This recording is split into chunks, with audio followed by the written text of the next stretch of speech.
Star জলসার জনপ্রিয় ধারাবাহিক চিনির নতুন প্রোমো চলে এসেছে।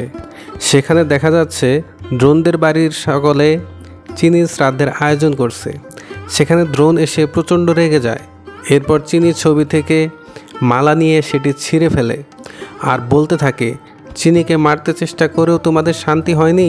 শ্রাদ্ধ করে চিনির মৃত্যু নিশ্চিত করতে চাইছো? আমি সেটা হতে দেব না। তখন দ্রোণের ঠাম্মি রেগে গিয়ে দ্রোণকে ধমক দিয়ে বলে, চুপ করো দাদু ভাই। তখন দ্রোণ বলে, আমি বলছি চিনি বেঁচে আছে, চিনি আমাকে ছাড়া কিছুতেই যেতে পারে না। আর এরপর দেখা যায় রাতের বেলা এক মহিলা ঘোমটা দিয়ে দ্রোণদের বাড়িতে আসে। তখন দ্রোণের ঠাম্মি ভয় পেয়ে যায় আর জিজ্ঞাসা করে, কে তুমি? তখন সেই মহিলা ঘোমটা সরালে দেখা যায় সেটি আর কেউ নয়, সেটা চিনির মা। তো বন্ধুরা, এবার কি হতে চলেছে চিনি সিরিয়ালে? তাহলে কি চিনির বদলা নিতে এলো চিনির মা? আপনাদের কি মনে হয় জানাতে পারেন আমাদের কমেন্ট বক্সে। দেখুন চিনি শুধুমাত্র স্টার জলসায়। ভিডিওটি ভালো লাগলে লাইক, কমেন্ট এবং সাবস্ক্রাইব করতে ভুলবেন না। ধন্যবাদ।